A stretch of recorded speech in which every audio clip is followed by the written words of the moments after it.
All right, good morning, everyone. Thank you so much for joining us here today on this special edition of the Find Your Calling Club Students Who Care, a town hall event. I'm Terry Ayzman. As the hours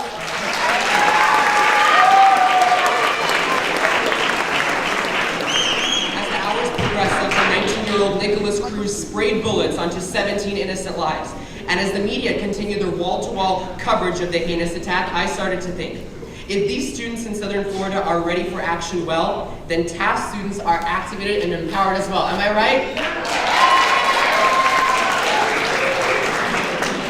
So as a journalist, I quickly ventured onto booking a powerful discussion, one that could procreate critical thinking within the nation's conversation, as well as allow the voices of inspired students, that's you guys, to talk directly to your local school officials. How could this ordeal happen? Why did government authorities systematically pose a blind eye on these children? How do we deter a mentally unhinged individual from committing an atrocity right here in Los Angeles? How could our nation proclaim their inaction? During the conversation, I kindly request that you refrain from any applause and booing so that our conversation can remain as productive as possible. So, without further ado, let's give a warm round of applause. Joining us right now is Taft High School's principal, Daniel Steiner, and superintendent of schools, Ms. Vivian Ekchian. And let's also recognize that Tanaz Golshan is here. She's the mayor's West Valley representative. She'll be listening to us as well. And we also have the Superintendent Student Advisory Committee. So thank you so much for joining us today.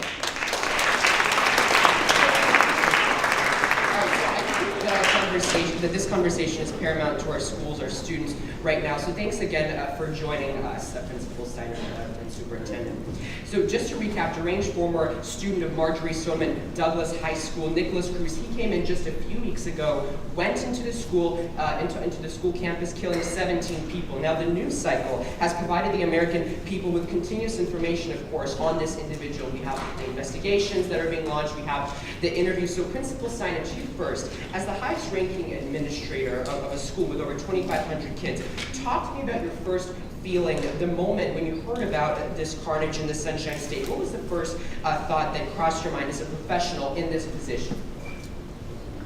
Well, Terry, of course as a principal, you're always thinking of your students first. I always tell parents and families and students that I feel like all of you are my kids when you're here at school. My own children are entrusted with another principal who I trust my children's life with. And when you are here, the decisions I make are decisions that I would make with my own children in mind. So of course, my heart goes out to all of the victims, not only of the Florida shooting, but of all of these horrific events. And then think to myself and reflect upon my own process, our own security, our own everything, and then our own mental well-being in going forward. And so you rack through your brain thinking about, okay, what can I do? How can I make it better? The cycle of continuous improvement we think about in the instruction in our classroom. The cycle of continuous improvement is on ourselves, and each one of you are going through that process as students. So I hope when you get to be professionals, you'll continue to think in that way. So that's kind of, and I think collaboration is the best. It's not one person, although as you stated, Terry, the highest ranking, I'm very appreciative of the nice comment, but it is a collective effort, it is a team. If any one person thinks they can do anything alone, they're wrong. So it is a collective effort of us and the team working together, which includes the student voice and the parent voice, which I'm glad that we're able to hear, to come up with the best decisions to make in these types of circumstances. And I do want to get into the specifics here because we're really having a national conversation about this right now. And students and teachers and everyone really in this nation has now, they've now realized that thoughts and prayers are simply not enough. So let me get into this. Shortly after Cruz was captured by the Coral Springs PD in Parkland, Florida, authorities uncovered the details that he had a semi-automatic AR-15 rifle in order to commit this mass casualty. Sources are now telling CNN that this was not Cruz's sole weapon, right, in his repository. We know that he legally bought 10 weapons after his 18th birthday and posted them. He posted these weapons on social media. Before we get to the other aspects of this crime, it's hard not to see this weapon, this AR-15, as a common denominator in this whole massacre. So Superintendent, when is the right moment to look up and to say, when can we be responsible, productive, and fair when it comes to the distribution of firearms right now in this country? So, first of all, thank you for inviting me to this very special event. This is not my first visit to Taft. I've been here many times before, and I know we have the most intelligent students in the country right here. And part of the reason I wanted to invite my student cabinet who are sitting in the first row, and I hope they'll have a chance to also introduce themselves and the schools that they come from, is because solutions have to present themselves through dialogue and conversation.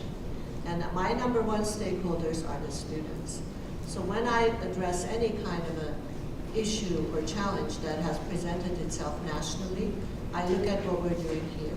So I'm pleased to say that as a Los Angeles Unified School District, student safety has always been our number one priority. I really can't address the national issues around rifles and the control of guns as it relates to the school side today, because I know even though the media likes to report that these are their findings, from previous experiences I know that months go by and investigations take a very long time. What I do know from a distance, that mental health issues have to be addressed sooner, that if there are indicators that someone is disassociating himself or herself from society and creating their own reality, that we have to get help to that person sooner. The impact was felt tragically by many families and the victims and those surrounding them, that has everlasting impressions on not just those families, but the entire city and the community. We will prevent that from happening here because we are continuing our conversation with our community leaders, with law enforcement, inside our school sites. And we have to come up with plans. We can never do enough because we know if someone is sitting somewhere planning something that no one knows about, they will always find an opportunity to harm someone. We see it in the world of terrorism. They take vans and they drive into areas where people are having picnics. We can't control what people are thinking who've lost touch with reality, are mentally ill. But I feel our number one priority is to look at society from the point of empathy and say, if you see something, say something. And that just doesn't apply to someone possibly who may be bringing a weapon to school or a knife to school or be talking about it. If you see someone who appears to have challenges with mental illness, that's when you need to say something. And that's when our organizations, as we're working with the city, with law enforcement, with the entire community, is to find mental health solutions that do not escalate to committing crime. Well, I want to talk about mental health later because we're going to get into that. But still, even though that, even if people can drive vehicles, and we've seen that in Europe, we've seen that in many other countries, that's how they commit terror. It's hard not to see this gun, right? If he would not have had this gun, perhaps he could have used another weapon. But let me ask you, in Florida and in California, the age to get these kinds of semi-automatic weapons, and there's a major difference, of course, between the handgun and the semi-automatic insofar as the semi-automatic can just shoot faster. It has a quicker sort of pace of shooting. Principal, should individuals who have passed their 18th birthday, should they be able to purchase weapons that are able to carry through this kind of an ordeal? Because right now in the state, you have to be 18 to get a rifle, 21 to get a handgun, and I have to say, Senator Henry Stern told me over the weekend that he is now supporting a bill that will up the age. So what do you think about this? Well, I've actually enjoyed, I don't know if Mr. Tucker's out there, but I was in his class for a debate on gun control before, and I love hearing students have the opposing view and the conversations going back and forth. This takes me back, Terry, to my days as a social studies teacher, in that as the educator, as the teacher, my goal is to provide you the opportunity to have these discussions, to realize, to investigate, and to fact-find yourself and come up and formulate your own opinions. I used to tell students, if you don't like me and I have certain views, you might not like that view just because you don't like me. So I try to pity both sides and be that devil's advocate. I think a lot of you in this room are seniors, you're about to graduate, and you're going to be able to, all I can say is vote with, your voices through your vote. So you have an opportunity coming up very soon that you're going to have to make these decisions. But I think it's important to have those conversations. But let me ask you, since you are an educator, do you think that teenagers, because at 18 you're still a child and still a teenager, and you just crossed over the threshold into the legal age, do you think that they have the mental kind of capability, because they are going through so many changes, to be able to harness this kind of weapon? I've had many conversations with individuals at the school, students, adults, children, and I have had some amazing experiences, and where I felt that student had the ability to articulate themselves, to have good judgment, better than some adults I know. So I don't know necessarily if it's an age thing as far as having the ability. I think there's a personal thing there. When it comes to the politics of that, the country has multiple sides of the debate. And throughout my own life, I will tell you that I have had different decisions about the appropriateness of things. But for me to give you a direct, specific answer about where I fall in it, I think I would do a disservice to those conversations happening in the classrooms. Let me ask you, Superintendent, you mentioned mental health. We know that Florida's DCFS, they released a report saying that after a breakup with his girlfriend, Nicholas Cruz, he began cutting his arms. He announced plans to acquire a firearm. He put racial slurs on his backpack, obviously very erratic behavior. And we're also now learning that his neighbors have said that a few years ago, they used to find dead animals and squirrels and cats around the neighborhood, and according to them, he was the one that was, he was the one who was killing these animals. So as someone who has been in the educational realm for over 3 decades 32. now. Oh, 32 years, there you go. What did schools and parents miss here that was so vital in the recognition of somebody who would, engage in such a brutal killing spree? So, as I stated earlier, the only real investigation that's being done is by law enforcement. So what I hear in the news and what I read about, I always have to make assumptions that someone collected this information based on the opinions that were shared. On an overall observation, if all these things were observed, it shows me that as a community, there was great concern about this individual's mental health. But perhaps there wasn't the organization in place for him to be referred, or if he was referred, no one reached out to help him. But what were the signs that they missed specifically? You've been a teacher, right? You deal with students. You know the dynamic in the classroom. What specifically did they miss? I honestly, because I wasn't there, I can't make assumptions on what they missed. But what I do know is that this individual lost his parents, pretty much lived for a long time on his own. Many people saw him as a very unhappy individual that had detached himself from society. So these are indicators to me that if the recognition existed, the support had to come with it. And these are probably the things that weren't missed, but weren't dealt with. And as we look as a nation, as a city, as a community, about how do we network as a community so we have resources in place, and we can bring those resources to individuals who may not recognize themselves that they need the help, but we have seen sufficient indicators that they can either hurt themselves or someone else, that we have to intervene. And I'm pleased to say that as a school district, with the support of our board, with the support of the community and law enforcement, the city attorney's office, and many others, we're recognizing and analyzing what can be done differently. I think rather than making assumptions about Florida, we have to examine what can we do here. So if we have students on our campuses, and this person was no longer a student there, this was someone that, correct. But the fact is, we should care sufficiently to go back and say, if there are students who left our campus and it appeared that they had issues, we have to connect the dots and build bridges to be able to hand off the information and say, where is this person now? Is this person receiving help or not? And we've already put that in place in LAUSD to go back and find out if there are students that left our district that at the time demonstrated indicators that they were in need of additional support. Where are they now, and how can the entire system, the entire community and city address this?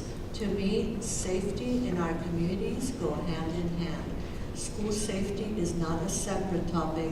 Student, community, youth, and adult safety is not a separate topic. We are one network, one society. One day you're a student, the next day you're an adult, no longer coming to school. So to oversimplify this by saying it is about schools or students is looking at the short-term solution. The long-term solution is, what are the comprehensive supports in place for individuals that over time, for a variety of reasons, are exercising their energy into violence? And violence can come as domestic violence. Violence can come as two individuals. One person hurt is too many. The magnitude is not about the 17 or the 20-some years back. It's about the one person who feels only violence is the solution to the problem he or she is experiencing. Superintendent, that is the root cause. Let me bring in another voice that's a teacher, that was a teacher also. He's now a board member in LAUSD. Let's welcome everyone, LAUSD School Board Member Nick Melville.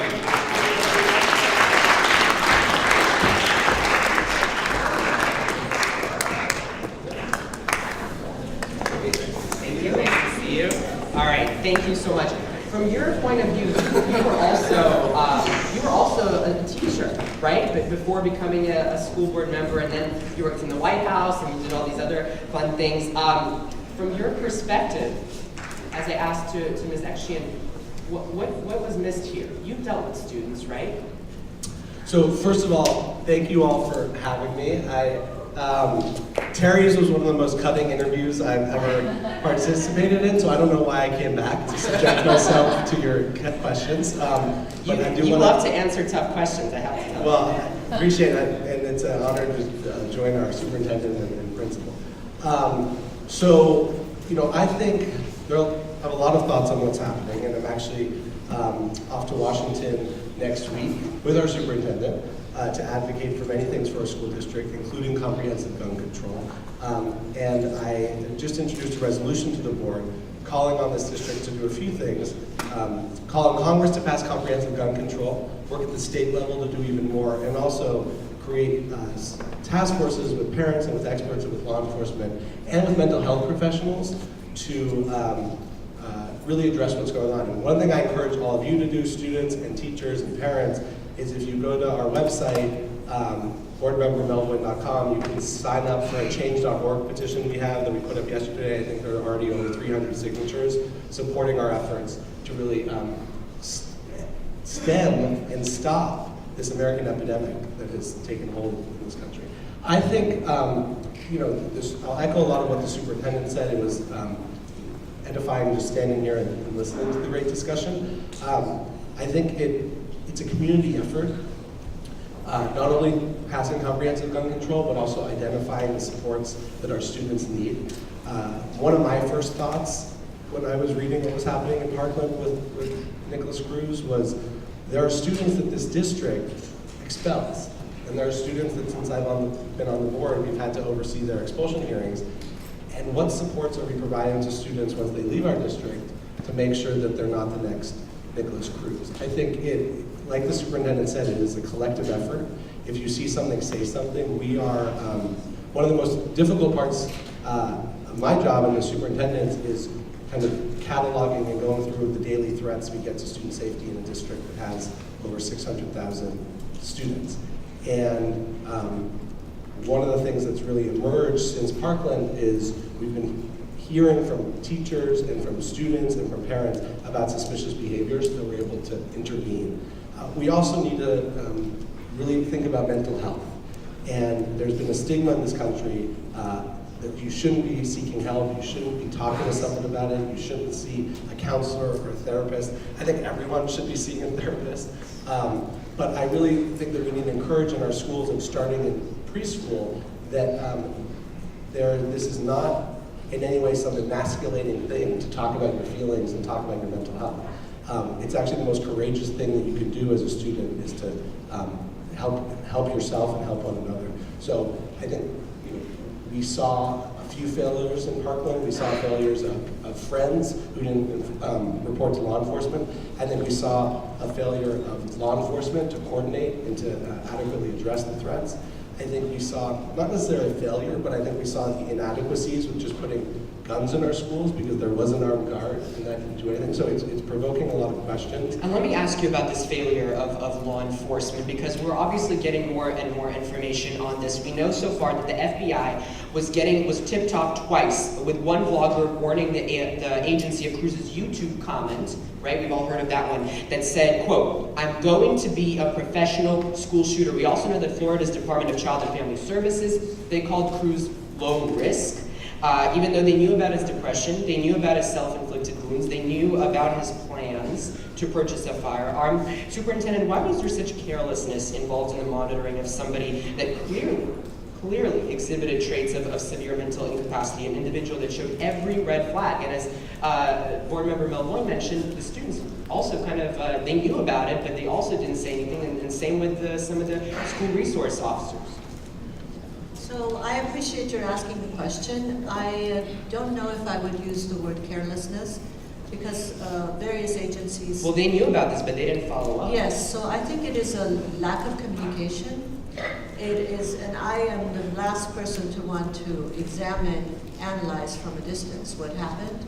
As I've stated a couple of times today, I'm not the one who's investigated to know where something happened that should not have happened. But I know as a learning within my community, within my school system, within my LA School Police or law enforcement and everyone else that is involved in making a difference in keeping our students safe and our city safer is a hand-in-hand over-communication strategy. So if there's anything that I'm willing to weigh in on now is that if there are connections made and we over-communicate and we have checks and balances in place, we reduce the chances of someone who is such high risk being recognized as someone who would receive help right away. I feel if there were mistakes made, they have a better idea of knowing what those mistakes were and who was in charge of doing what. The lack of communication is probably the #1 threat when it comes to intra-agency support of one another. But rather than pointing fingers, from my perspective, what can we do differently? How can we make sure that we connect the dots? What are the checks in the system for us to be able to say, is this person getting better or does this person need more intense help? And as I brought and invited my student cabinet, they are my stakeholders. When we last met last Monday, and I know, Terry, you might not like my changing the way in which you do your interviews. Oh, no, go ahead. But as your superintendent, I'm privileged to have very smart thinkers who are students in the system, like all of you here today. And I want to give them a voice. So let's do that. Let me go to Benjamin Holtzman right now. He's a student, LAUSD student board member from Hamilton High School. He advocates for gun safety. I know that. Yeah, I know. May I have them all introduce themselves because Sure. they've come as a team, and I want them to be recognized because they want to partner with you. And what we have learned together as they're coming up is that we can't have solutions next year. So please introduce yourselves and state freely what your opinion was when we first spoke about what can we do differently today, not just in our schools, but also within our communities. We'll start with Ben. He's our student member, and then we'll proceed. Please welcome him. Hi, I'm Ben Holtzman, and I'm a senior at Hamilton High School. I think something that we can do, and we touched on it a little bit before, is it's the empowerment of the community. We're talking a lot about what went wrong in Florida and things like this, and most of the problems came from the community lacking the empowerment to go up and say something. I know you can't see it right now, but I'm wearing a Sandy Hook Promise lapel pin. And what this is an organization within LAUSD and actually in Florida as well, that goes around to schools and does something called Say Something. It's a Say Something presentation. And what that is empowers students to say something when they see something. I strongly recommend the individuals at Taft to try to contact this organization because it's a really amazing organization. But I think it's really, the baseline of it is really empowering the community to say something. As Ms. Ekchian said before, we can't tell, when people like this get out of touch from reality, we can't follow them systemically or systematically. We need to, when we see something, we need to say something. Thank you.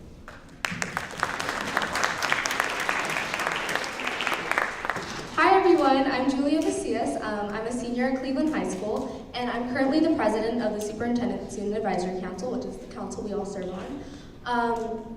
I'm very, very passionate about gun control, and especially when considering our safety in schools. I think the most important aspect of this is our student empowerment. We've seen this here today as we're having this town hall to talk about these controversial discussions. And I feel that perhaps we should have some more speakers, just as we have people talk about suicide prevention and drug prevention. I think we should have people come and talk to us about these gun issues to create a very human connection between people who have experienced this situation, such maybe bringing a presenter from the Sandy Hook Promise.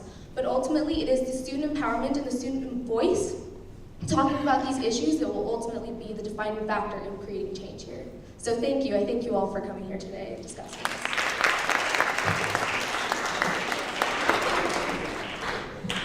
Okay, well, hello everyone. My name is Michaela Nellum. I go to Chatsworth Charter High School. Thank you all for having me here today. I think this is an amazing event. It's events like this that I think inspire change. Because when you all are inspired to, speak up and say something and have a voice and, share your opinion, that's when change happens. Because, we can all sit there and say, we're angry that this happened. But it's the people like you that stand up and say, okay, I'm angry that this happened, and this is what I'm going to do to change it. That's what creates change. So I'm just really happy and blessed to be here with all of you who are like-minded in the sense that you want change to happen. So thank you all for having me.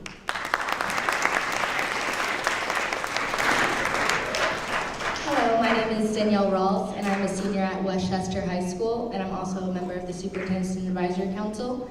And I believe that this is also a very important event in inspiring change and just getting the student voice out and getting the student voice heard. And as ASD president of Westchester High School, I represent a lot of student voice within Westchester. So I think it is very important for us as students to have our voices heard and have outlets such as these to speak with community members and people in power and request things that you would like and petition your local politicians and people that represent you and your voice. And also, I think it's really important that we discuss things that are going to impact us within our LAUSD community, because we can discuss gun reform around the nation, but the thing that's going to have the most impact is talking about our school safety and random searches and things that can prevent or hinder having shootings and incidents like these again. So I think it's really important that we also discuss what we can do as students and as teachers and principals and members of this district to make it an overall more safer experience for everyone.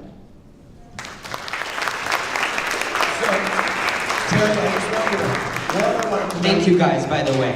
I want to commend our students, so give them another round of applause. Yeah, let's give Benjamin, Julia, Mikala, and Danielle a big round of applause. Thank you guys. I have the privilege of serving with them on the board, and Julia, I've known for a long time, and Michaela, Danielle. You students collectively are going to be the ones who change this.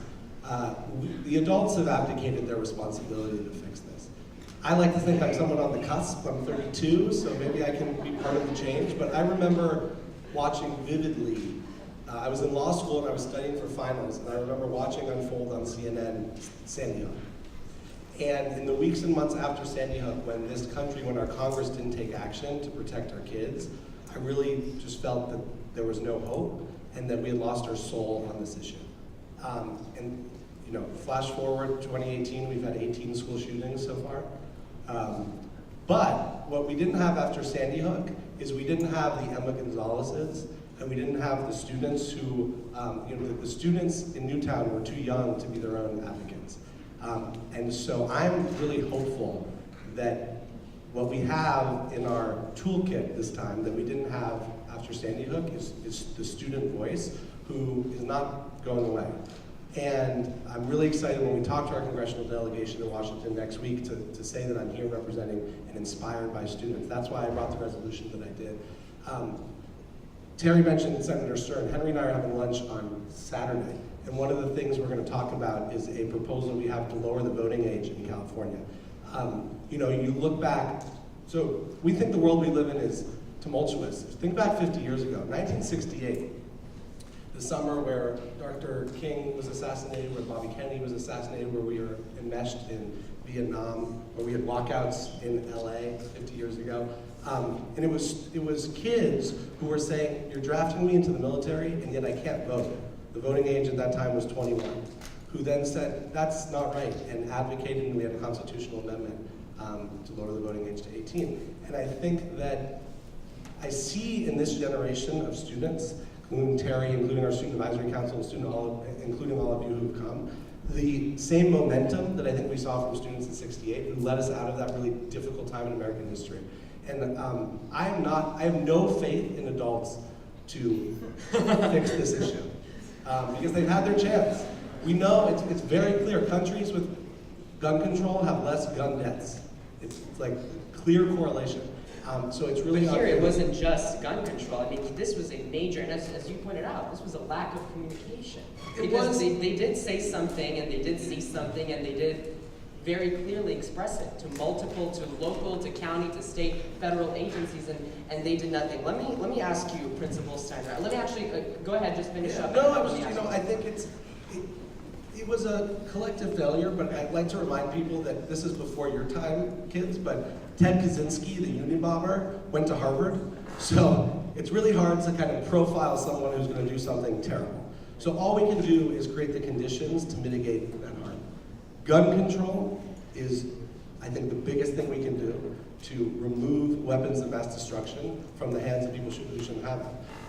We ultimately need more mental health, and we need to, if we see something, say something, but I don't think that we can abdicate our responsibility to say there were a lot of failures in Parkland, there were a lot of failures that led to a student in this district bringing a gun to school a few weeks ago, but if we didn't have access to guns, many of these tragedies would be prevented. Principal Steiner, let me ask you, Ms. Ekchian recently released a message to LAUSD families discussing certain resources that are currently being allocated to principals in order to, quote, channel students' feelings into productive dialogue. What are some of those resources, and how are they currently being used on campus to facilitate good discussion specifically? So we're looking at, when an event happens like this, you have to think about the balance too. I don't want to instill fear in everyone, so I don't want to instill panic. I have to take the pulse of what the school is, and our district has done an amazing job of supplying us with tools and support. But what kind of tools are they supplying? And some of it that the students might not even be aware of. I'll share with you that we did an active shooter training towards the beginning of the year, to which maybe students didn't know unless maybe a teacher discussed some of the strategies we might take.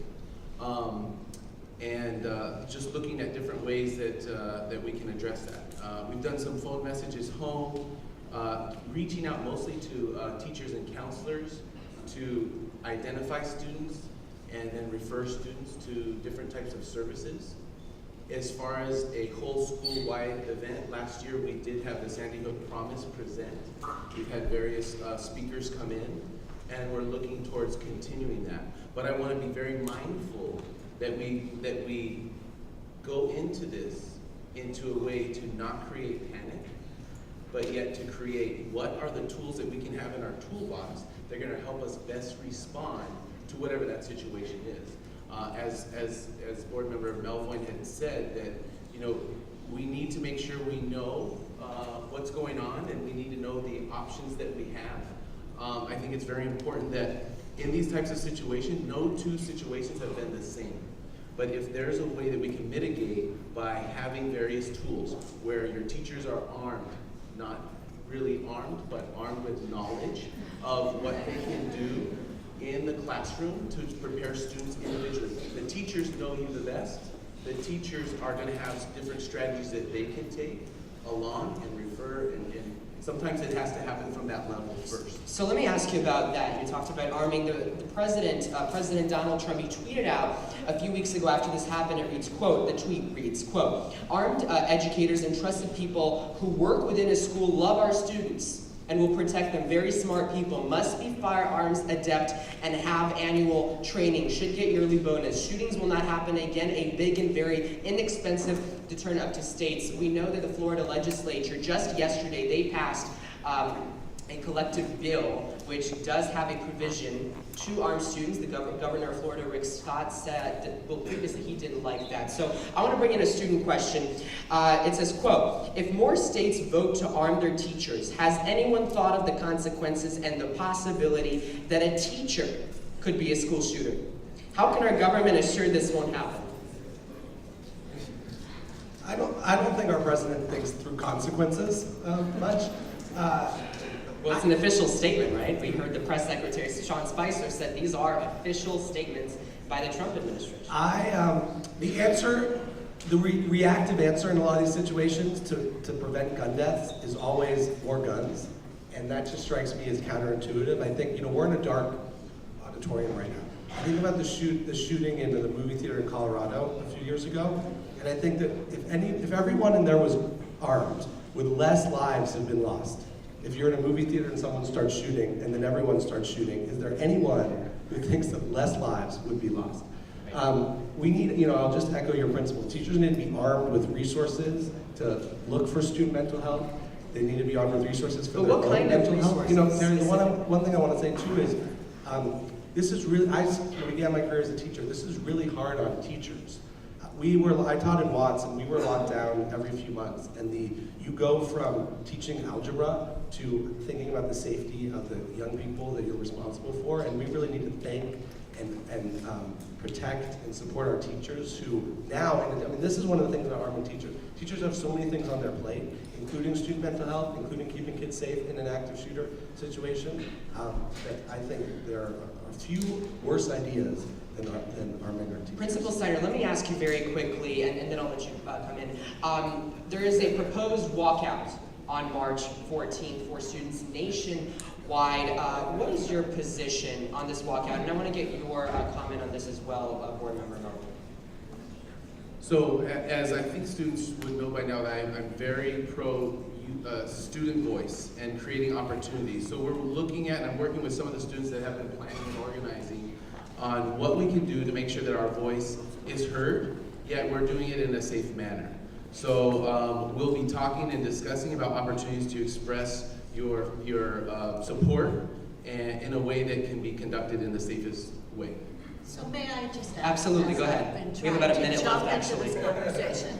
So 2 things that I encourage everyone in this room and in all of our high schools. Please, with your teachers, engage in a very strategic letter writing campaign. And I and Mr. Melbourne and others that are going to Washington, we can speak to the fact that we have 500,000 students and that the seniors or the high school students have weighed in heavily of what they want us to do and how we want to advocate for what your needs are. That's one. At the local level, both for March 14th and April 20th. I think there are like three walkouts. Or as many as there may be. 50 years ago, if students walked out, school settings were not what they are today.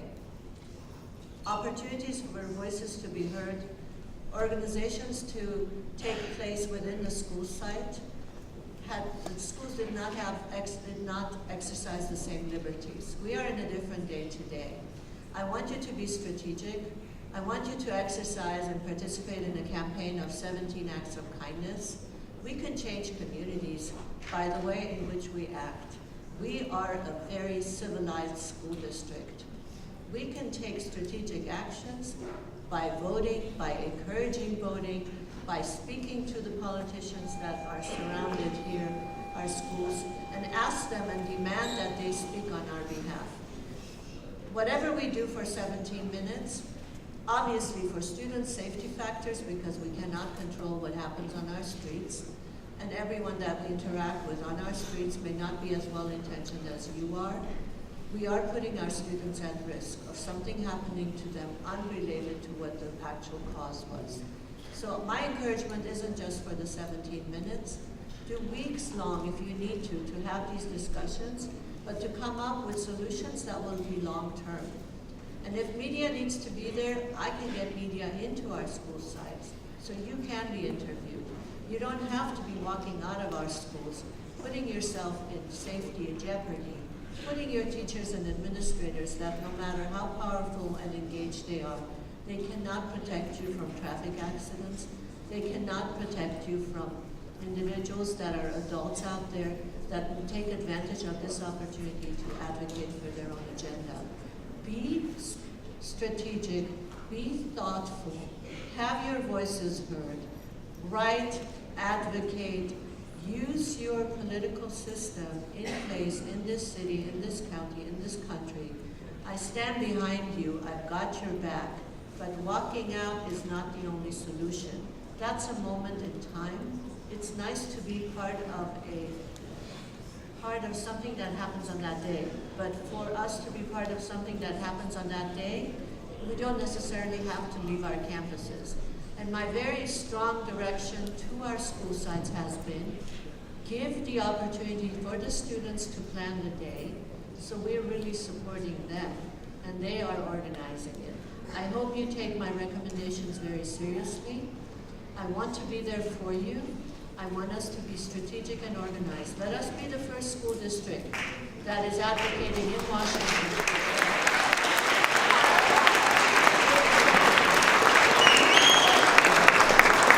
Board Member Melvoin, unfortunately we are now out of time. Board Member Melvoin, Principal Steiner, Superintendent Ekchian, thank you so much for joining us. I'm Terry Ayzman. Thank you, everyone.